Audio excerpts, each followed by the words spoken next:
me cacher. Je me présente à toi tel que je suis. Toi qui vois dans le secret, toi à qui rien n'échappe, Yahweh. Je viens me livrer à toi tel que je suis. Je viens me livrer à toi tel que je suis. Et je suis confiant que tu m'emmènes me balader avec toi. Chablan et les mots.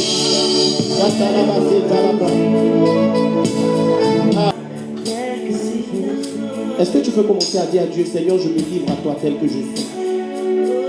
Faible que je suis, en ce matin, j'ôte le masque. Le masque de celui-là qui fait les sérieux, pendant qu'en réalité, je ne suis pas ce que je laisse voir aux gens que je suis. Je viens me livrer à toi tel que je suis, avec le défi que j'ai face à la masturbation. Je viens me livrer à toi tel que je suis, avec le défi que j'ai avec la drogue. Je viens me livrer à toi tel que je suis, avec cette faiblesse que j'ai face à l'alcool. Je viens me livrer à toi tel que je suis, avec ce défi que j'ai avec la jalousie. Je viens me livrer à toi tel que je suis. Je viens me livrer à toi tel que je suis. Jamais qui n'a rejeté quiconque vient à toi. Et je me livre sans rien retenir. Sans rien retenir, oh, je me livre sans rien retenir. Sans rien retenir, Yahweh, je me livre sans rien retenir. Sans rien retenir, Yahweh, je me livre à toi. Sans rien retenir, je me livre tel que je suis. Napesi, nyoso, nayo, chateli na basuta libana. Napesi, nyoso, nayo.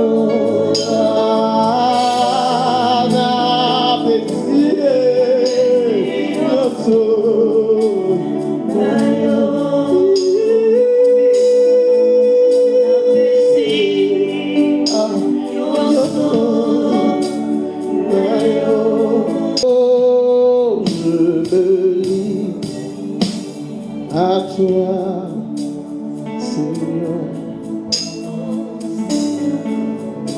je n'ai plus rien à retenir, je n'ai plus rien à cacher, parce que je suis fatigué, parce que je suis fatigué de me cacher, fatigué de me battre toute seule avec les défis qui sont dans ma vie, fatigué. Chargé et fatigué, je vous donnerai du repos. Voici tel que je suis, tel que je suis. Est-ce que quelqu'un peut dire, Jésus me voici? Jésus me voici. Jésus me voici tel que je suis. Jésus me voici tel que je suis. Jésus me voici. Jésus me voici. Alléluia. Amen. Est-ce que tu peux acclamer ce Jésus-là qui entend et qui répond? Oh, je disais à quelqu'un d'acclamer ce Jésus qui entend et qui répond. Alléluia. Bien-aimé dans le Seigneur, il y a un seul Jésus, mais permettez-moi de pouvoir vous dire quelque chose d'important. Il y a eu Jésus dans plusieurs versions. Amen. Sinon, retenez, il y a un seul Jésus. Il n'y a pas plusieurs Jésus. Mais le même Jésus est apparu sous plusieurs formes. Quelqu'un dit Amen bien. Il est apparu comme étant l'homme venu au milieu des hommes. Amen. Lui qui est Dieu, il est venu au milieu des hommes. Donc il a décidé de revêtir une nature pécheresse. Il a décidé de revêtir une nature de faiblesse. Amen. Alléluia. C'est pourquoi on peut dire que Jésus était dans la barque, il dormait. Lui qui est Dieu, qui ne donne ni le sommeil. Et ça, il l'avait fait parce que c'était le moyen par lequel il pouvait nous donner d'accéder au salut. Alléluia. Et ce Jésus-là n'a pas commencé en étant le grand monsieur qui parcourait les amants, les villages, les villes. Non. Il a commencé en étant un petit garçon. Je veux peut-être te choquer, mais c'était ce petit garçon qu'un tonton méchant du quartier poussait même la tête. Oh, quelqu'un me suit? C'est pourquoi il y a des personnes qui n'ont pas pu vivre le miracle par lui, parce qu'ils n'ont pas admis que le petit garçon qu'ils ont vu en train de marcher dans les rues du village là puisse devenir aujourd'hui celui par qui ils doivent avoir le salut. Parce qu'en Israël, jusqu'à preuve de contraire, ils s'attendent à un Messie qui va venir déjà grand. Il n'a pas été un enfant, il est déjà grand, il naît déjà grand si vous voulez, il apparaît en fait. Et puis il leur donne du secours. Donc là-bas, il y a des gens qui ne croient pas en Jésus comme étant le Messie. Mais il y a aussi les juifs messianiques, à savoir ceux qui croient en Jésus. Quelqu'un me suit? C'est pourquoi je veux, tout en passant, te dire que tu n'as pas besoin que tout ton quartier croie en Jésus d'abord, parce que ce n'est pas effet de mode avant de l'accepter. Tu n'as pas besoin que tous tes potos commencent à accepter que c'est Jésus qui est le chemin, la vérité et la vie pour que tu puisses croire qu'il est vraiment Seigneur. C'est une histoire personnelle. C'est un salut qu'on embrasse personnellement. Ce n'est pas en communauté. On vit ça en communauté après avoir accepté personnellement. Mais ce n'est pas en communauté qu'on reçoit Jésus. Donc si ton mari même, il est encore en train d'hésiter, c'est vrai, vous avez dit oui, je le veux à la mairie et puis vous êtes mis des fers bien dorés au doigt. Mais c'est pas quand lui il va dire oui aussi là, que tu vas avoir accès au paradis. C'est pas le oui de la mairie là. Ou pour qu'on dise que tu es marié, il faut que l'autre aussi réponde oui, je le veux. C'est une affaire personnelle. C'est pourquoi si tu as accepté Jésus, que tu marches avec quelqu'un, tu ne veux rien faire avec lui. Vous êtes déjà marié, vous êtes déjà engagé dans une vie à deux. Vas-y, entretiens vos relations, mais ne le laisse pas te faire perdre ta foi. Parce qu'au dernier jugement, il ne sera pas là pour dire ces beaux discours là. Les beaux discours qui te tiennent là. Il ne sera pas là pour dire ça à Dieu, pour que ça puisse empêcher Dieu de dire, voici là où tu vas aller. Alléluia. Donc ce Jésus qui était humain sur la terre, avec des limites, à un moment donné, il va transcender cette limite-là en allant jusqu'à la croix pour mourir pour nous. La Bible dit qu'après la mort de la croix, parce qu'avant qu'il ne meure à la croix, que Jésus a connu une transfiguration sur la montagne. Et on a pour habitude de parler de cet épisode en disant le monde de la transfiguration. Vous êtes bénis, vous pouvez vous asseoir. Amen.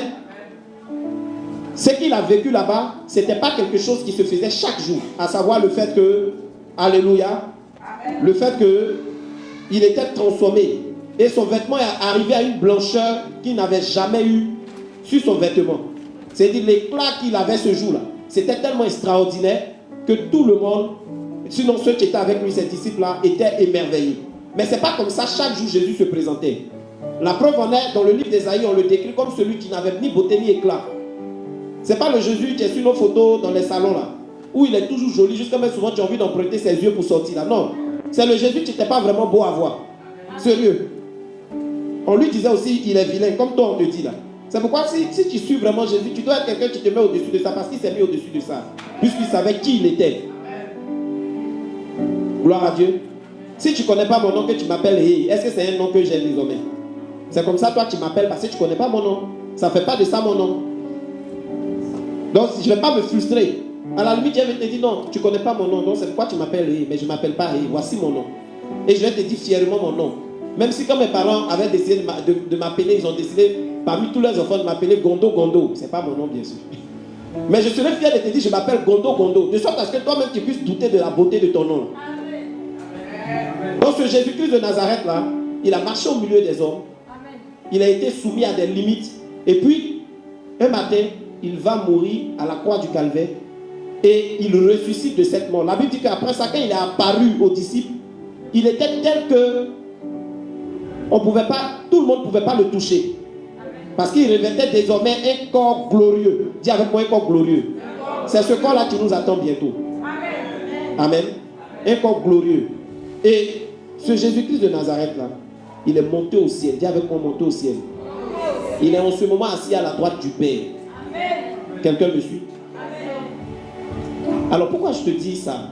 Peut-être que tu le sais déjà. Pourquoi je te le rappelle? Je te le dis pour te faire savoir que celui à qui tu es en train de crier ce matin, à cette adresse-là, c'est celui qui est monté au ciel et qui est assis à la droite du Père et qui règne sur toute la terre. Quand tu es en train de te livrer à lui tel que tu es, il ne prend pas une position de condamnation. Le temps de la condamnation va venir. Maintenant, la position face au temps de la condamnation, c'est maintenant on prend ça. Amen. Excusez-moi, je respecte toutes les autres croyances. Mais laissez-moi vous dire une vérité qui est biblique que quelqu'un ne va pas me faire changer. C'est biblique. Que c'est pendant qu'on est vivant. Alléluia. C'est pendant qu'on est vivant. Ça, Dieu vient de donner un message à quelqu'un, mais il va dire, hey, le pasteur Sadaja est tombé. Dieu vient de te parler. Mais bon, je te laisse son esprit. Amen. Si tu dis, mais pasteur, qu'est-ce qu'il voulait me dire? Appuie-toi sur sa parole. Toutes les ressources y sont pour toi. Amen. Que Dieu te bénisse. Amen. Alors, ce Dieu-là donc, lorsque nous appuyons sur lui pour nous présenter à lui tel que nous sommes, il ne vient pas nous condamner. Le temps de la condamnation vient. Et comme je le disais, laissez-moi dire ce qui est biblique. Ce qui est biblique, c'est que ce n'est pas après ta mort que les gens doivent prier pour toi pour que tu ailles au paradis. Je bénis Dieu pour ceux qui aiment leurs parents, qui désirent tellement qu'ils soient sauvés, que comme ils sont conscients que quand les hommes vivent, ils marchent dans une certaine inconscience qui les amène à penser que c'est plus tard. C'est-à-dire qu'ils ont tout le temps de décider un jour d'accepter Jésus, qui n'acceptent pas Jésus souvent. Donc quand la personne meurt, il faut qu'on prie pour qu'elle ait le salut. Je bénis Dieu. C'est une manière de montrer l'amour qu'on avait pour la personne. Mais laissez-moi vous décevoir. Ce n'est pas ça qui va faire que la personne sera sauvée. La Bible dit, c'est en croyant du cœur qu'on est justifié. En confessant de la bouche, pas en confessant pour nous. C'est dit, pour que tu sois sauvé là, c'est une histoire de toi-même. Quelqu'un m'a dit une fois, mais elle est sourd-muette. Est-ce qu'il ne parle pas? Vous pensez qu'il ne parle pas? Vous êtes en train de me regarder bizarrement. Non, parce qu'il ne parle pas, il parle. C'est leur manière de parler qui est différente de pour nous. Sinon, les gars parlent. Il y a des églises qui sont des modèles pour moi, qui ont des traducteurs de signes de sourds dans leurs assemblées. Et il y a des sourds-muets qui viennent s'asseoir pour faire le culte. Et puis quand le pasteur dit quelque chose, avant même que les gens aient crié, quand le traducteur était rapide, tu les vois se lever avec vie. Je ne sais pas si tu veux comprendre. Parce que leur langage là, c'est le langage que toi tu ne comprends pas, mais c'est un langage. Jésus a tout fait de sorte à ce que personne ne dise que je ne pouvais pas accepter parce que je ne savais pas parler. Jésus a tout fait de sorte à ce que personne ne dise que je ne pouvais pas t'accepter parce que ma famille me mettait la pression.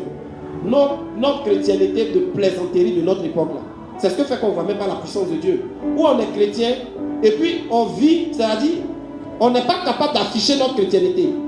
On affiche notre vie passée pour plaire aux gens avec qui on vit. Est-ce que vous me suivez? Il y a une époque où la puissance de l'évangile était opérationnelle. C'est l'époque où les gens acceptaient que les parents les chassent. C'est l'époque où la dame acceptait que j'arrête d'être ta maîtresse, même si ça va me faire perdre la voiture, la maison dans laquelle je suis. Je m'en vais habiter une baraque. Et Jésus se glorifiait. C'est le même Jésus qu'on prétend adorer. Mais c'est notre manière d'opérer là qui fait qu'on ne sent pas sa puissance. Et vous êtes là, vous cherchez la cause chez les pasteurs.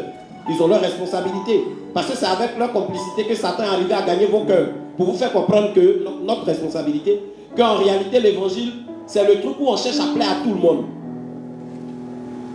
Quand j'ai décidé de répondre à l'appel en plein temps, j'ai eu toutes sortes d'exhortations. Je veux dire quelque chose, pas par orgueil. Est-ce que je suis en droit de le dire? J'ai constaté que Dieu m'a donné l'intelligence. Parce que si elle te disait autrement, tu as dit, parce qu'il est un peu orgueilleux. Sinon, j'avais envie de te dire, je suis très intelligent par la grâce de Dieu. Je ne sais pas si quelqu'un me comprend. Amen. Si je m'oriente dans un domaine pour lequel je n'ai même pas été formé, tu vas me voir développer des capacités comme si j'ai reçu des formations. Yes. Mais je donne toute la gloire à Jésus qui m'a donné cette capacité. Yes. Je peux devenir tout de suite toc et puis je ne sais plus ce que c'est pas, je ne connais même pas mon nom. Donc si ce n'est pas lui, c'est pas possible. Amen. Mais les gens ont voulu s'appuyer sur ça, mes ententes. Ils avaient peut-être tellement de l'amour pour moi qu'ils voulaient me convaincre que faut te mettre à l'abri de la méchanceté des chrétiens de cette époque. Il y en a même qui m'ont dit ça. Amen. Je me souviens qu'il y a un père qui m'a fait asseoir. Il dit les chrétiens de maintenant sont méchants, mon fils. Mais ce qu'il dit, c'est pas faux. Hein. C'est ceux-là dont les oreilles sont ouvertes pour juste entendre Dieu béni, tu vas prospérer. Mais quand ils entendent faire un sacrifice pour que l'œuvre de Dieu avance, Satan, qui t'a côté de moi, qui t'a côté. Ça, c'est comme ça ils sont. Donc, sur cette base-là, ils voulaient m'exhorter. Les gens m'exhortaient de toutes les manières. Non, tu sais, tu es encore très jeune. Attends, il y a monté ici, tu as monté. Qui t'a dit que Dieu cherche ton restaurant? À 60 ans où tu ne peux plus bien bouger, puis on dit alors évangéliser, Dieu est attrapé, on dirait un bébé. Qui t'a dit c'est ça que Dieu cherche? C'est ta vigueur que tu es en train de prendre pour aller courir derrière l'argent, c'est ça il veut. C'est ça il veut. Les gens vous disent des bêtises et vous les écoutez. On dit non, en Europe, les blancs même tu as envoyé la Bible là.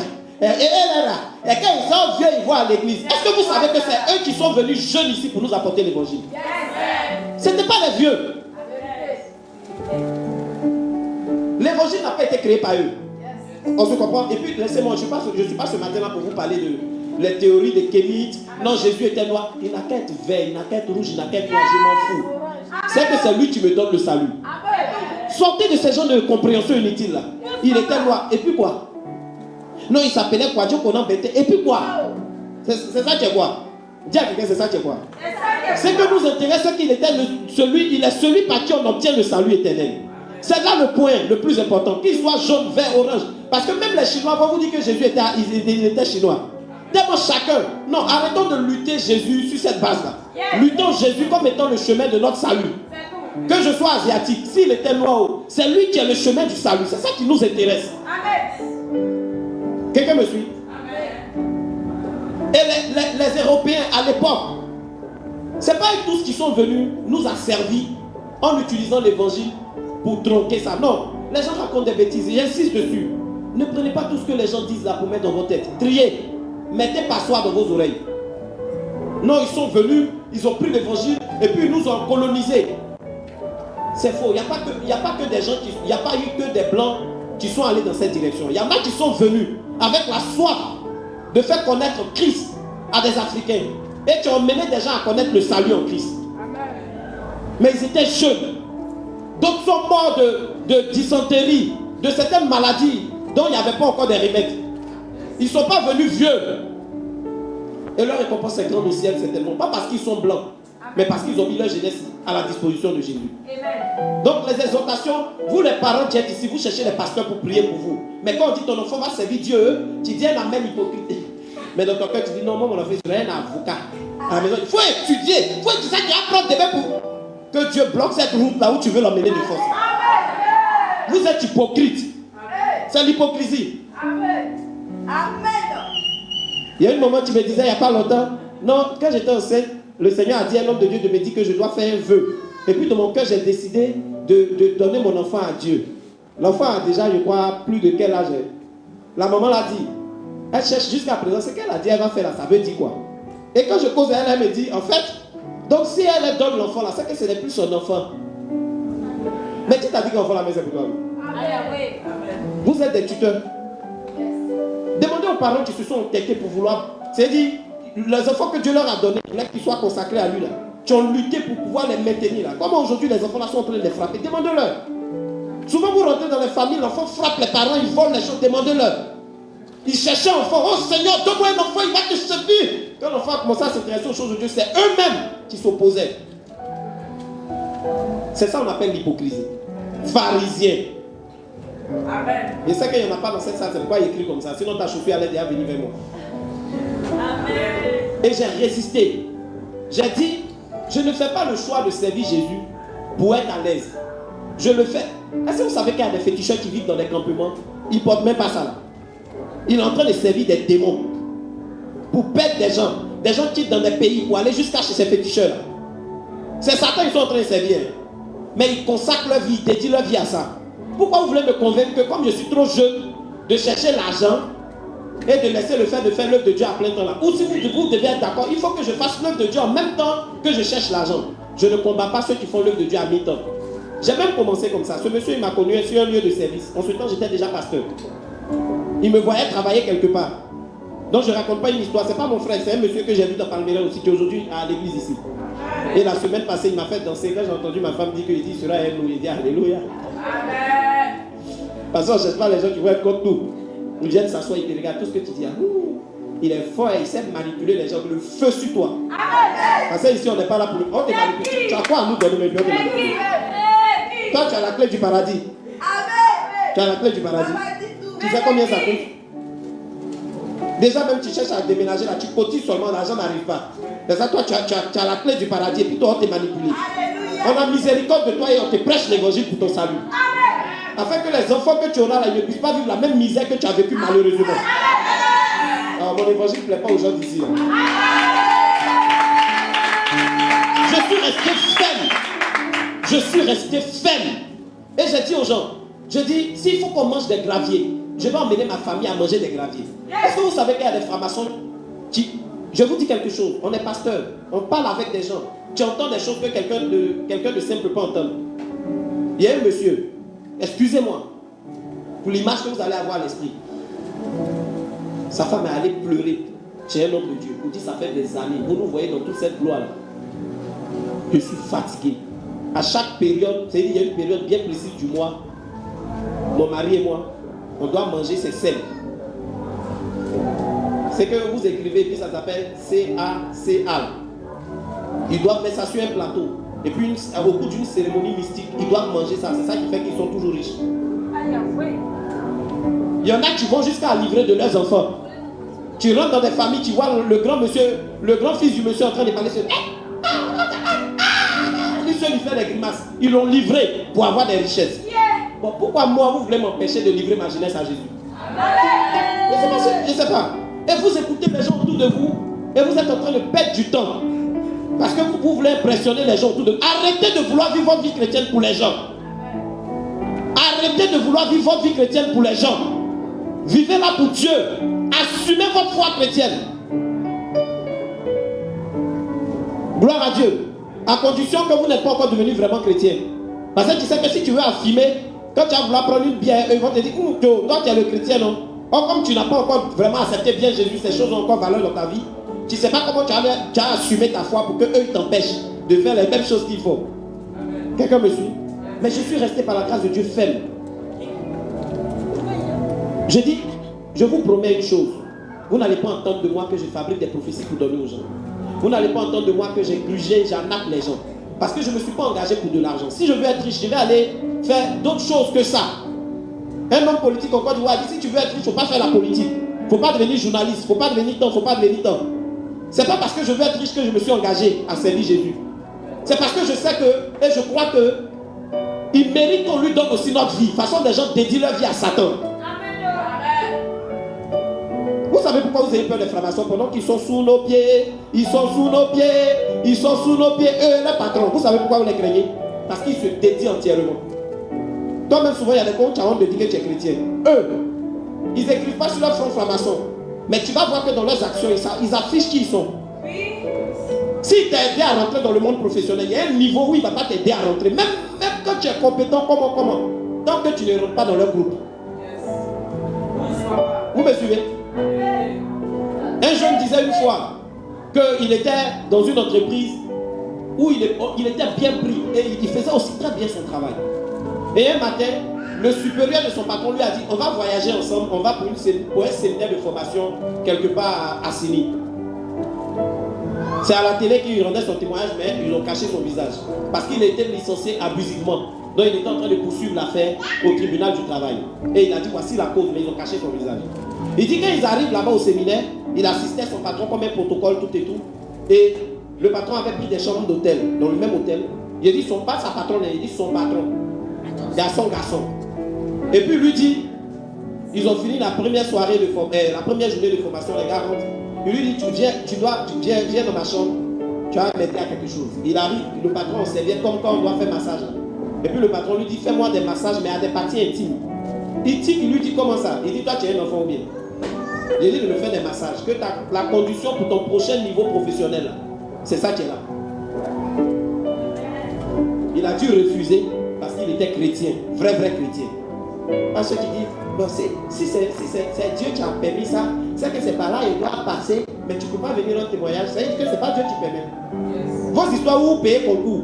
Et puis vous dites donc que c'est normal, c'est le processus qui est là. On ne peut pas faire autrement. Et puis vous ne pouvez jamais vous arrêter à l'église. Tu ne peux même pas t'arrêter à l'église pour dire que tu as payé le concours. Est-ce que tu peux faire ça? Si tu es un bon pasteur, coupez le micro, dites devant nous. Parce que ce que tu as fait là, ce n'est pas faisable.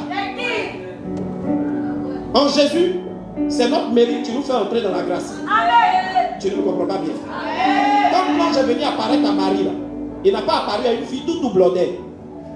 Ça me dérange? Bon, je vais dire ça dans un français que tu aimes. Il n'a pas apparu à une prostituée. C'était une vierge. Parce que le critère de sélection, c'était qu'elle soit vierge. Donc la grâce l'a trouvée dans une position qui permettait qu'elle était éligible à la grâce. Le problème qu'on a à l'église, c'est qu'on prend la grâce pour une chose qu'elle n'est pas. Il est 9h. Oh, tu devais commencer déjà le travail depuis 8h. Vraiment, Ah, viens voir. Je peux dire quoi à ma patronne pour me justifier?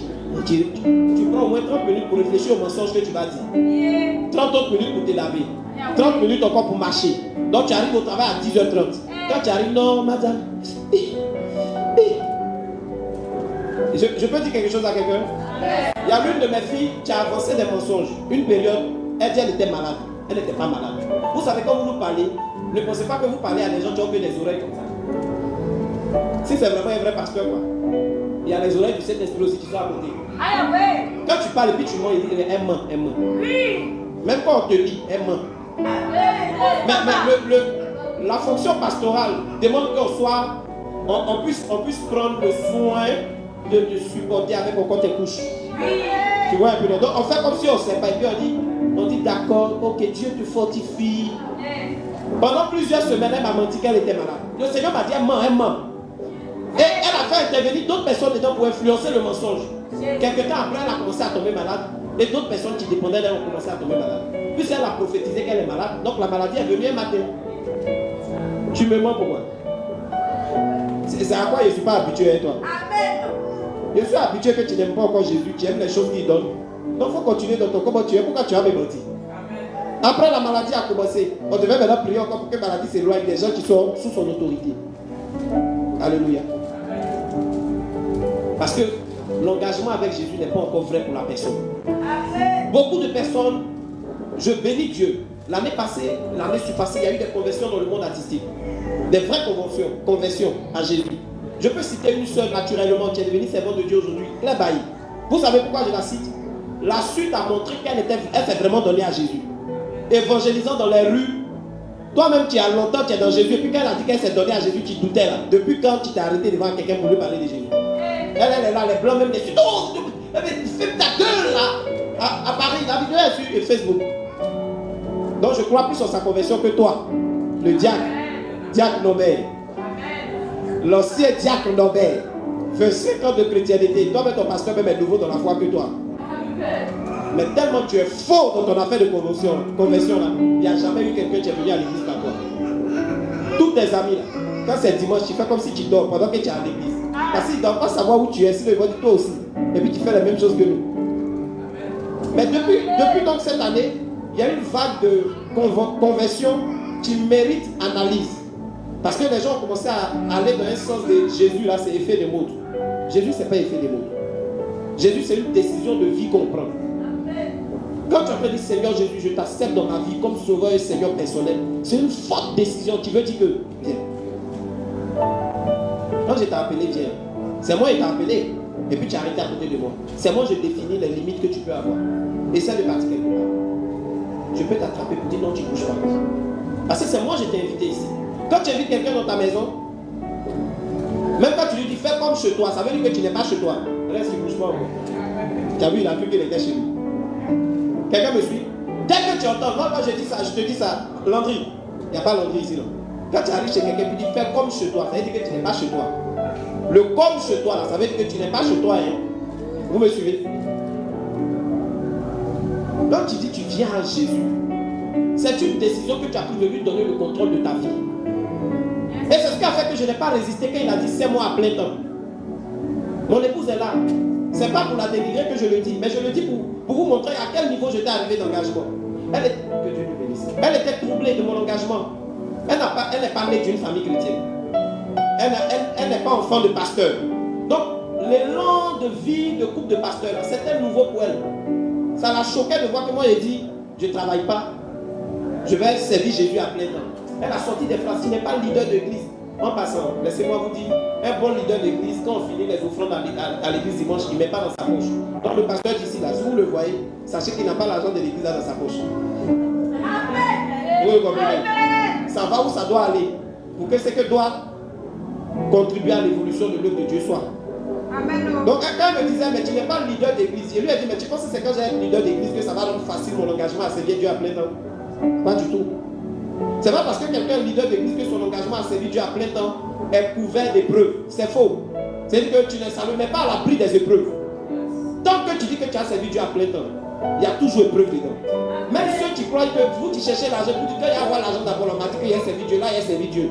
Laissez-moi vous dire, Dieu va vous montrer les limites de votre argent. Il va vous montrer que même si vous avez des milliards, ça ne suffit jamais pour son œuvre. C'est pourquoi, si vous avez été dans une église il y a 5 ans où on disait qu'on ne fait pas offrande, retournez là-bas, vous allez voir s'ils ne font plus offrande. Ils font. Parce qu'à un moment donné, Dieu va briser l'orgueil de l'homme de Dieu là pour lui faire comprendre que, écoute, c'est moi je pouvoir à mon œuvre. Tu ne peux pas monopoliser mon œuvre en disant que c'est toi ton argent qui va tout faire. Amen. La beauté de la richesse de l'église réside dans le fait que pauvres comme riches mettent la main ensemble pour contribuer. Donc tu ne peux pas changer ça sous prétexte de vouloir impressionner les gens. Genre vous venez ici, par exemple, je vais vous impressionner, vous faites croire que c'est tellement une bonne église. Non, ici on ne fait pas au fond des dîmes. Ça c'est des choses, c'est l'Ancien Testament. C'est pour vous séduire. Oh, sachez-le, l'amour sans la vérité est de la séduction. Tu as un pasteur qui ne te dit pas la vérité, quand tu es en train de mal faire, il te séduit. Amen. Quelqu'un me suit? Il veut te prendre dans quelque chose, il sait qu'il ne te mérite pas. Celui qui te mérite te dira la vérité. Amen. Tout en te manifestant de l'amour. Amen. Hello? Amen. Hello? Amen. Tu marches avec un gars, tu parles mal à sa grande soeur, puis il ne te dit rien. Il ne te mérite pas. Donc il a tellement peur de te perdre qu'il ne te dit rien. Sinon, il va mettre à l'heure les pendules. Coco, ma blanche, s'il te plaît, on ne parle pas comme ça, ma grande soeur. Quelqu'un me suit? Il t'aime, mais il te fait comprendre que ça, c'est des limites que tu ne peux pas franchir. On ne parle pas comme ça à ma mère. Non, mais elle exagère. C'est pas que sa mère n'exagère pas. Elle s'appelle Jagère. Mais tu n'es pas censé lui parler comme tu lui parles. Yes. Si tu as de l'avenir, que tu ne vas pas mourir aujourd'hui, tu es censé ne pas faire ce que tu fais là. Parce qu'un jour, tu auras son âge. Un jour, tu vas aussi avoir un peu de folie comme elle en a. Parce qu'à un moment donné, l'âge emmène certaines folies. Tu t'envoies des parents. Mes enfants, ils ne viennent pas me voir. Ça fait peut-être une semaine qu'ils sont partis. Mais c'est l'âge. Et ça t'attend aussi. Parce que je te souhaite une longévité. Quelqu'un me suit? Le choix que nous faisons de recevoir Jésus dans notre vie, c'est le fait qu'on lui livre notre vie. Ce n'est plus nous qui décidons de comment ça doit évoluer. C'est lui qui doit définir comment cette vie-là doit évoluer. Et quand il m'a dit, mets-toi à part, sers-moi à plein temps, c'est pas que j'ai vu en cela le fait que je suis mieux que les pasteurs qui travaillent en même temps et puis ils sont pasteurs. Non. Mais j'ai vu en cela une opportunité que je ne voulais pas rater. Je voulais m'accrocher au travail. Ceux qui me disaient non, non, non, non. Beaucoup d'entre eux aujourd'hui sont en train de me dire, en tout cas Dieu t'avait parlé. Dieu t'avait parlé. Dieu t'avait parlé. Vous savez, vous avez deux oreilles sur vous. Vous avez deux oreilles. Mais il peut arriver que quelqu'un vous parle, ce n'est pas les deux qui ont entendu en même temps. Ce n'est pas parce que les gens autour de vous n'ont pas encore compris ce que Dieu veut que vous fassiez, que vous allez croire que Dieu ne vous a pas appelé à le faire. Alléluia. Et je le répète, n'attends pas que tes amis s'engagent vraiment en Jésus pour t'engager. Dévance-les. Ils vont t'appeler Père demain. Amen. Alléluia. Parce que Dieu veut que tu sois Père. Dans l'humilité, mais que tu sois Père.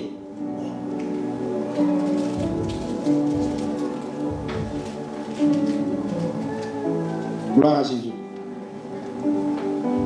Quand on livre notre vie à Jésus, c'est lui qui décide comment ça doit évoluer. Cette introduction, je ne l'avais pas prévue, mais j'ai envie de te demander, comment actuellement tu évalues le niveau de gestion de ta vie dans la main de Jésus? Est-ce qu'il a juste 10% de gestion sous son contrôle? Est-ce qu'il a 30%? Alléluia. Est-ce qu'il a 50%? Amen. Je demande à l'accueil de veiller à réguler les entrées-sorties parce que moi, même si je me force à prêcher, ça peut distraire les gens. S'il vous plaît. Merci. Est-ce que Jésus a 40%? Oh, peut-être que c'est 50%, mais laisse-moi te dire que c'est une erreur. Tu ne dois même pas partager ta vie avec lui.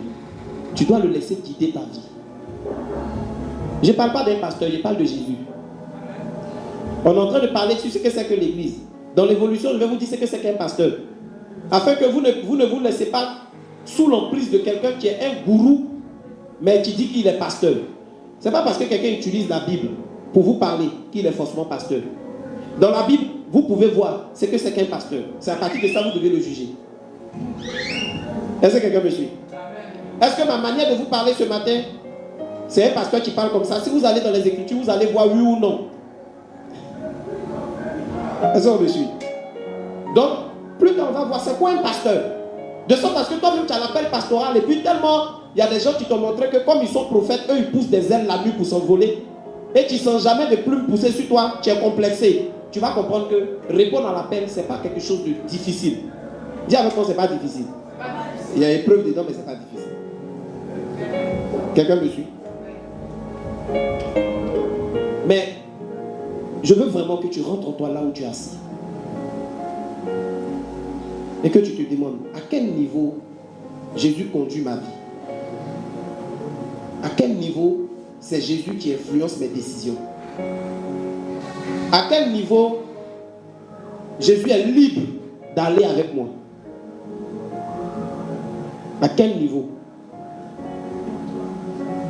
Pendant que tu te poses cette question, n'attends pas que le pasteur réponde. Évalue toi-même par les résistances que tu lui présentes à chaque fois. Regarde, à chaque fois qu'il t'a mis à cœur d'aller prier et puis tu as reporté, ça donne une information sur sa position. À chaque fois qu'il t'a mis à cœur de jeûner, et puis tu as regardé la nourriture, quand il était 10h, tu dis ah, la journée est finie, 18h est arrivé vite aujourd'hui, puis tu as mangé. Ça montre le niveau de gestion que Jésus a dans ta vie. À chaque fois qu'il t'a dit de pardonner ce tort qu'on t'a fait, et puis tu n'as pas été capable d'accepter, ça montre le niveau de gestion que Jésus a dans ta vie. Est-ce que quelqu'un est en train de me comprendre? À chaque fois que tu devais être à l'église et tu as cherché à tout faire pour trouver d'autres raisons plus importantes pour ne pas être à l'église, ça montre le niveau de gestion de ta vie chez Jésus. Je répète encore ce matin, et j'ai l'habitude de le dire. J'ai du respect pour les musulmans.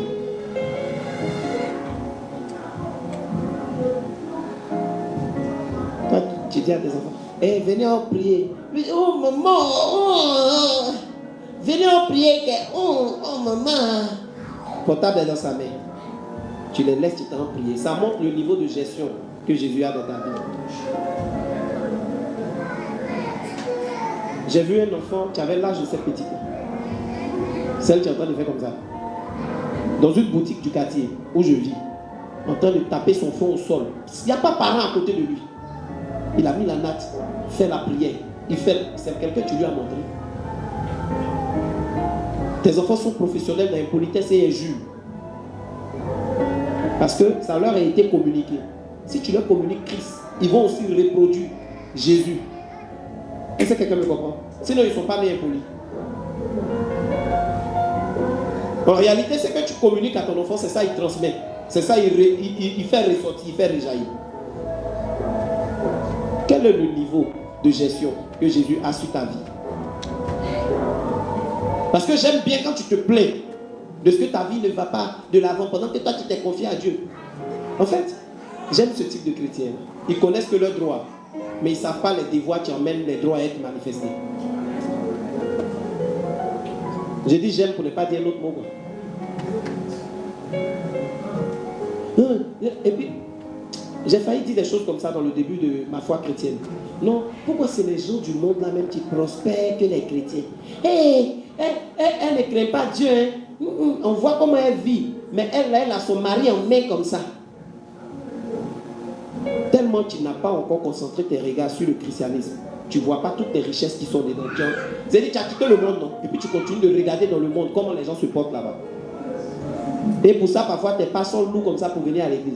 Tu as quitté la maison à 9h, mais pour arriver à l'église, il est midi.